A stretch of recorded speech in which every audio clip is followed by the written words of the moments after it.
Welcome back class, this is part 4 and हम लोग यहाँ पे टॉपिक अभी स्टार्ट करेंगे इंडियन एंटरप्रेन्योर्स अब्रॉड। अब हम लोग यहाँ पर देखेंगे कि कैसे धीरे धीरे इंडियन एंटरप्रेन्योर्स भी अपना प्रॉफिट करते हैं, इंडस्ट्री सेटअप करते हैं और इंडिया को भी आगे लेकर चलते हैं। जो इंडियंस एक्चुअली में इंडियंस होते हैं, not Europeans I am talking about, कि कैसे यहाँ पर भी कुछ लोग ऐसे थे जिनके अंदर एक एबिलिटी थी बिजनेस करने की, एक एक्यूमेन था, है ना, एंटरप्रेन्योरशिप का। तो इस तरीके की चीज़ों को हम देखेंगे और कैसे इन लोगों ने अपने ट्रेड को बढ़ाया और कितने डिफरेंट तरीके के ट्रेड्स में ये सब पीपल वर इन्वॉल्व। तो आप देखोगे कि यहाँ पर शिकारपुरी श्रॉफ्स एंड नट्टू कोटाई चेटियार्स, ये सारे क्या थी, group of bankers and traders थे जो एक्सपोर्ट करते थे एग्रीकल्चर करते थे, export from India to central and south east Asia, जो अपने ही फंड्स लगाकर, जैसे होता है ना कि एक इन लोगों ने कंपनी सेटअप कर रखी थी, company as in trading company setup कर रखी थी, और ये कंपनीज इंडिया से एग्रीकल्चर एक्सपोर्ट्स लेकर central Asia, south east Asia, है ना, ये सब जगहों पर they use to send exports. अब वो एग्रीकल्चर के फॉर्म में होता था कि इंडस्ट्रियल के फॉर्म में, वो उनकी कंपनी के अकॉर्डिंग डिपेंड करेगा, बट ये लोग एक्सपोर्ट करते थे और वहाँ से प्रॉफिट अर्न करते थे। साथ ही साथ ये लोग जो है, इन लोगों को काफ़ी नॉलेज थी बैंकिंग सिस्टम की भी, तो इन लोगों ने फंडिंग और लोन सिस्टम पे भी काफ़ी वर्क किया on they use to borrow from European banks, ताकि इन लोगों को फंडिंग मिल सके। किसी भी इन्वेस्टमेंट को रन करने के लिए यू रिक्वायर परमानेंट फंडिंग, और फंडिंग के लिए या तो कोई आपके में इन्वेस्ट करे या तो you need to take loan from banks. तो व्हाट दीज पीपल डिड कि they took loans from European banks, और ये लोग काफ़ी सोफिस्टिकेटेड सिस्टम इन लोगों ने डेवलप कर लिया था, क्योंकि इतना ज़्यादा ट्रेड और इन लोगों का ट्रेड का एक्सपोर्ट और इम्पोर्ट का काम था, that they developed sophisticated system to transfer money over large distances. जैसे आज के टाइम पर अगर आपको पैसा किसी को भेजना हो in the other part of the world तो बहुत ईजी हो जाएगा आपके लिए, बट एट दैट टाइम जहाँ पर इंटरनेट नहीं है, चीज़ें नहीं है और फैसिलिटीज़, आपके पास फ़ोन भी नहीं है कनेक्ट होने के लिए, उस टाइम पर भी इन लोगों ने इतना बढ़िया सिस्टम डेवलप करके रखा था कि दैट अगर उनको पैसा कहीं भेजना है तो बहुत इजीली ये लोग पैसा ट्रांसफ़र कर सकते थे। फिर आप देखोगे यहाँ पर कि जो इंडियन ट्रेडर्स और मनी लेंडर्स थे, जैसे ये लोग यूरोपियन कॉलोनाइजर्स के साथ ट्रेड करते थे, तो जहाँ पर कॉलोनाइजर्स अपनी कॉलोनी सेटअप करेंगे तो ये वहाँ पर भी जाएंगे अपने इम्पोर्ट्स एंड एक्सपोर्ट्स के लिए। तो आप एशिया आप देखोगे कि अफ्रीका में भी, है ना, अफ्रीका में भी they will follow European colonisers और वहाँ पर जो है ट्रेड करना स्टार्ट करेंगे, और यूरोपियन कॉलोनीज़ के बियॉन्ड भी जाएंगे कई। मतलब कहने का पर्पज़ ये है कि they were not restricted to one particular region, कि सिर्फ इंडिया से एक्सपोर्ट कर रहे हैं, सिर्फ सेंट्रल एशिया में, साउथ ईस्ट एशिया में, यूरोप में भी ये लोग एक्सपोर्ट करते थे, अफ्रीकन कॉलोनीज़ में भी करते थे, जहाँ जहाँ पे यूरोपियन की कॉलोनीज़ थी या फिर यूरोपियंस थे जो ट्रेड करते थे, तो they use to export and import from these areas as well. Then Indian trade, colonialism and the global system. अब आप देखते हो कि इंडिया में कॉटन जो था, कॉटन बहुत अच्छे से ग्रो होता था। कॉटन जो इंडिया का था वो यहाँ से एक्सपोर्ट होता था काफ़ी ज़्यादा अमाउंट में, और कॉटन का बहुत ज़्यादा इम्पोर्टेंस थी इंडियन कॉटन की जो थी, क्योंकि ये बहुत फैब्रिक कूल करता है समर्स में, तो इस वजह से इसकी इम्पोर्टेंस बहुत ज़्यादा बढ़ जाती थी और इंडिया से बहुत लार्ज अमाउंट में ये एक्सपोर्ट होता था। लेकिन क्या होता है कि इंडस्ट्रियलाइजेशन जब आता है, इंडस्ट्रियलाइजेशन में अब ये लोग क्या करते हैं कि मशीन की हेल्प से चीज़ों को काम करते हैं। तो ब्रिटिश कॉटन मैन्युफैक्चरर्स को एक्सपैंड करना था, लेकिन इंडियन क्वालिटी के आगे they were not able to expand, क्योंकि इंडियन कॉटन की क्वालिटी बहुत ज़्यादा अच्छी थी, बहुत ज़्यादा फाइन थी क्वालिटी, तो उसके कंपैरिजन में उनके कॉटन की क्वालिटी अच्छी नहीं थी, तो people were not used to buying British cotton. तो अब ब्रिटिश कॉटन जब नहीं चाहिए था, तो व्हाट दे डिड कि उन लोगों ने ब्रिटिश गवर्नमेंट को अप्रोच किया और प्रेशराइज़ किया कि जो है, जो ये कॉटन आप इंपोर्ट करते हो इंडिया से इंग्लैंड में, इसको रोकिए और इस पर टैरिफ लगाइए, सो दैट हम लोग अपना कॉटन यहाँ पर सेल कर सके, जो हमारा इंडस्ट्राइज्ड वे से बन रहा है, जो चीपर है। तो कहने का मतलब ये था कि जो इंडिया से कॉटन ज़्यादा था, even though it was slightly expensive या फिर स्लाइटली थोड़ा पैसा ज़्यादा लगता था उसका, ये इंग्लैंड जब जाता था, but still it was a better quality, it was best quality than the cotton manufactured in Britain. तो जब इंडस्ट्रियलिस्ट वहाँ पे होंगे, उन लोगों का लॉस हो रहा था, तो उन लोगों ने गवर्नमेंट को प्रेशराइज किया कि आप इंडिया से कॉटन इंपोर्ट करना बंद करिए और यहाँ की लोकल इंडस्ट्रीज़ को प्रोटेक्ट करिए, और जो कॉटन आता है वहाँ से उस पर टैरिफ इम्पोज करिए। तो गवर्नमेंट ने भी स्टार्ट किया, प्रेशराइज कर दिया। इस वजह से इंडिया के कॉटन का एक्सपोर्ट टू इंग्लैंड डिक्लाइन होने लगा। जब ये डिक्लाइन होगा तो धीरे धीरे इनके पास पैसा कम होने लगेगा इंडियन कॉटन टेक्सटाइल इंडस्ट्री में, और they will require more funding, जिसकी वजह से उनका एक्सप्लॉयटेशन होना स्टार्ट होगा कुछ टाइम के बाद, क्योंकि उनका प्रोडक्ट अब जा रहा है बाहर, तो it is at higher cost, है ना, ज़्यादा महंगा जा रहा है। और जिसकी वजह से क्या होता था कि अगर वो महंगा जा रहा है तो वो फिर कोई ख़रीदता नहीं था, क्योंकि पीपल वांटेड कि एक हमारे पास चीपर ऑल्टरनेटिव है in the form of British cotton. इस वजह से इंडियन कॉटन की सेल कम हो गई, क्योंकि यहाँ से जो कॉटन जाता था, मैंने भी बोल दिया था कि उसका प्राइस ज़्यादा था, नहीं, मैंने भी आपको पहले बोल दिया था कि इंडियन कॉटन का प्राइस ज़्यादा था, नहीं, इंडियन कॉटन का प्राइस कम था और उसकी क्वालिटी ज़्यादा अच्छी थी, है ना। एक तो प्राइस भी कम था, क्वालिटी भी अच्छी थी, इस वजह से इंग्लैंड में people were preferring Indian cotton. तो इसी वजह से उन लोगों ने बोला कि नहीं, आप इस पर टैरिफ लगाइए सो दैट हम लोग अपना ब्रिटिश कॉटन सेल कर पाएँ। तो इंडियन कॉटन की प्राइस कम थी, है ना, उसकी क्वालिटी ज़्यादा अच्छी थी। वो मैंने आपसे एक मिस्टेक्स में एक लाइन बोल दी थी। फिर आप देखोगे कि अब यहाँ पर जो है इनका कंपटीशन बढ़ जाता है। क्यों? क्योंकि जब पैसा ज़्यादा लग रहा है, कॉस्ट ज़्यादा आ रही है, तो आप कैसे compete कर पाओगे लोअर कॉस्ट ऑफ चीज़ों से। तो जो एक लोअर कॉस्ट कॉटन था ब्रिटिश कॉटन, उसकी प्राइस काफ़ी कम थी और as compare to Indian cotton, क्योंकि इस पर टैरिफ इम्पोज कर दिया था इंग्लैंड की गवर्नमेंट ने। कि जैसे आप यहाँ पर समझिए, ये आपका ब्रिटेन है, ये आपका इंडिया है। अब यहाँ से कॉटन जा रहा है, मान लेते हैं ये 10 रुपीज़ का कॉटन है, और जब यहाँ पहुँचा इन लोगों ने इस पर 200% टैक्स लगा दिया है, तो ये 30 रुपीज़ का कॉटन हो जाएगा, है ना, 20 रुपीज़ ऐड हो जाएंगे। और इन जो ब्रिटिश मैन्युफैक्चर्ड कॉटन है वो अगर 10 रुपीज़ का ही है, तो अब ये वो तो उसके ऊपर तो कोई टैक्स लगा नहीं, क्योंकि वो यहीं पर मैन्युफैक्चर हो रहा है, ये बाहर से आ रहा है, तो इसको एडिशनल 200% टैक्स देना पड़ रहा है। तो ये 10 रुपीज़ का है, 30 रुपीज़ का है, तो ऑब्वियस सी बात है जो ये कॉस्ट बढ़ जाएगी और इसकी कॉस्ट रिड्यूस रहेगी, तो लोग इसको प्रेफर करेंगे, है ना। इस तरीके की चीज़ें थी। इस वजह से क्या हुआ कि इंडियन कॉटन टेक्सटाइल आपका क्या कहते हैं, वो कम हो गया उसका बिजनेस। देन आप देखोगे कि उसके फिगर्स भी डाउन होने लगेंगे धीरे धीरे। Share of cotton textiles from India will decline, जो हो जाएगा कि 1800 में 30% से था, 1815 तक आते आते 15% हुआ, एंड 1870s तक आते आते बिलो 3% हो गया। अब आप सोचिए 30% से, है ना, 3%, ये कितना ज़्यादा डिक्लाइन है। इसका पर्पस सिर्फ यही, इसका रीज़न सिर्फ यही था that import duty was applied on Indian cotton. Import duty इन लोगों ने लगा दी थी कि जब वो इंडिया से कोई कॉटन टेक्सटाइल से चीज़ें आएंगी या कॉटन मैन्युफैक्चर्ड चीज़ें आएंगी, उस पर इतना टैक्स इनको देना पड़ेगा। देन फिर आप देखोगे कि साथ ही साथ यहाँ पर इंडिया में लोग क्या करते हैं, ओपीएम ग्रो करते हैं। ओपीएम इज़ ए ड्रग, है ना।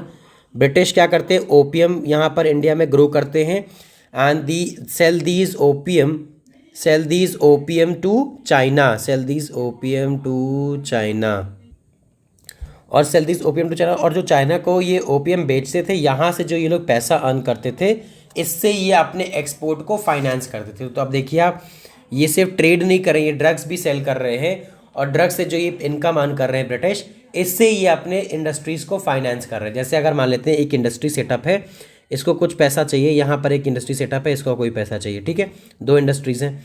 अब इसमें क्या हो रहा है कि ये पर्सन जो ए है, ये बैंक से लोन लेकर पैसा इसमें इन्वेस्ट कर रहा है, तो ठीक है, तो धीरे धीरे ये रिकवर करेगा। और जो ये बी पर्सन है, ये क्या कर रहा है, ये इललेजिटिमेट मीन से या इलीगल मीन से, जो ब्रिटिश है ये ओपीएम सेल करके इसमें पैसा इन्वेस्ट कर रहे हैं।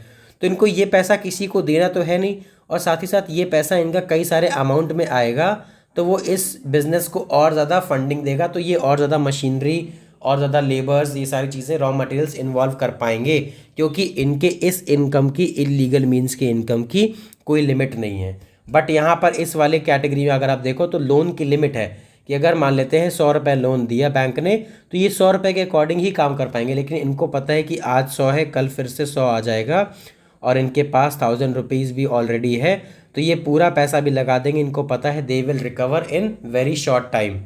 तो इस वजह से आप देखोगे कि इस चीज़ों को यूज़ करके ब्रिटेन ने अपने एक्सपोर्ट को, अपनी इंडस्ट्रीज़ को बढ़ाया, ड्रग्स को सेल करके चाइना को, और वहाँ से जो पैसा आया फिर इन्होंने जो चाइना से इंपोर्ट करते थे उसको उससे फाइनेंस कर लिया, कवर अप कर लिया। फिर आप देखोगे कि यहाँ पर 19th सेंचुरी में British manufacturers flooded the Indian market. कैसे? इंडियन मार्केट में food and raw material exports from India to Britain and the rest of the world increased, but the value of the British exports to India was much higher than the value of the British imports. अब यहाँ पर इसको हमको समझना पड़ेगा। इसको समझने का सिंपल सा एक तरीका है कि आप देखते हो कि ब्रिटेन ने क्या किया कि इंडिया उसकी कॉलोनी थी, तो इंडिया से जो है, इंडिया से इसने एग्रीकल्चर और रॉ मटेरियल्स को एक्सपोर्ट करना बाहर स्टार्ट किया एट हायर प्राइसेस, ताकि वो ज़्यादा से ज़्यादा प्रॉफिट एक्सट्रैक्ट कर सके, है ना। और वो चीज़ बढ़ भी जाती है क्योंकि as compare to other nations ये प्राइस कम था। भले ही आप देखो यहाँ पर प्राइस थोड़ा ज़्यादा लगेगा कि इंडियंस के लिए प्राइस ज़्यादा था, क्योंकि चीप लेबर और जो स्लेव सिस्टम का फॉलो था ना, इन लोगों ने एक्सपैंड कर रखा था कि फोर्सफुली लोगों से जो वर्क करवाते थे, उस वजह से इसकी कॉस्ट काफ़ी कम आती थी इनके लिए ओवरऑल। और दूसरे से जब आप कंपेयर करते हो दूसरी कंट्रीज से, यूरोपियन कंट्रीज से, तो ये जब वहाँ पर एक्सपोर्ट करते थे तो वहाँ पर और ज़्यादा कॉस्ट कम आती थी, क्योंकि जब वहाँ पर जो वर्किंग कंडीशंस होंगी वो थोड़ी बेटर होंगी एज़ कम्पेयर टू आपके इंडिया में जो ब्रिटिश के कॉलोनी के टाइम पर थी। तो जब वर्किंग कंडीशंस बेकार होंगी, वर्किंग कंडीशंस ख़राब होंगी, देन यू विल फाइंड कि यहाँ पर कॉस्ट ऑफ प्रोडक्ट का जो प्रोडक्शन होगा वो भी कम आएगा। ये सारी चीज़ें यहाँ पर थी। तो आप देखोगे कि ब्रिटिश एक्सपोर्ट्स की वैल्यू बाकी इंडिया में, अब यहाँ पर देखते हैं, ये ब्रिटेन बना देते हैं, ये आपका इंडिया। अब यहाँ पे क्या हो रहा है कि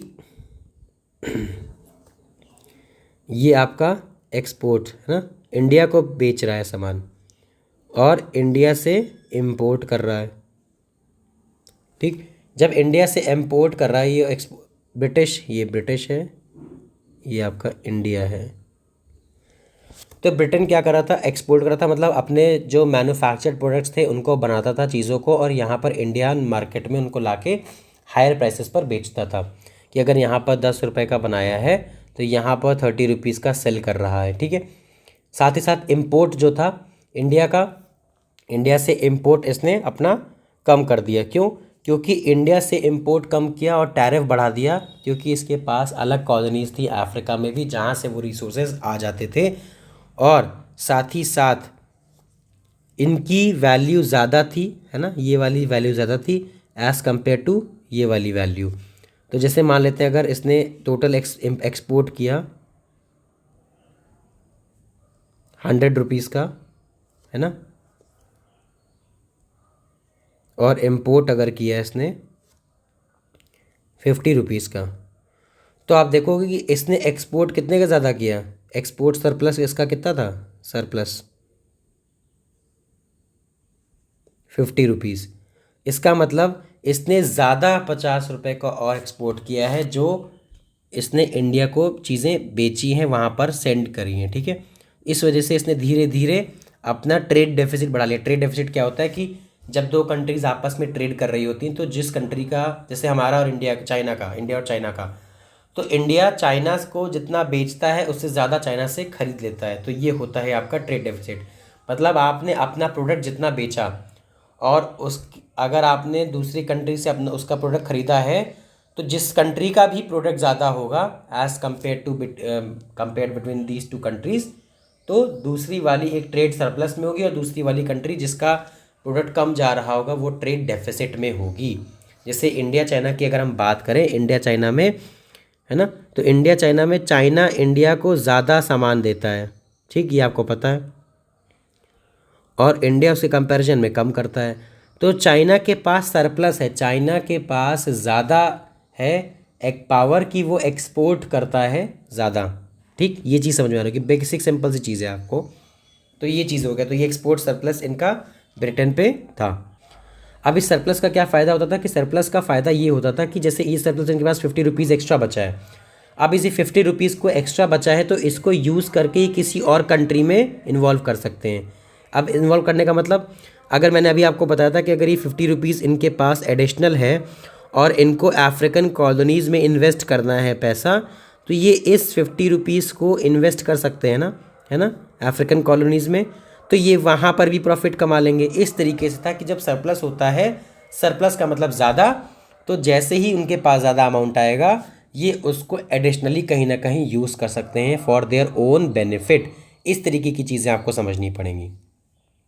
तो जो इंडिया से ये लोग ट्रेड करते थे उसके डेफिसिट से, इंडिया से जो ट्रेड करते थे उसके डेफिसिट से इन लोगों ने अपने फंड को अपनी इंडस्ट्रीज़ को फाइनेंस किया, अपने एक्सपोर्ट्स को फाइनेंस किया और अपना डेवलपमेंट बहुत तेज़ी से किया।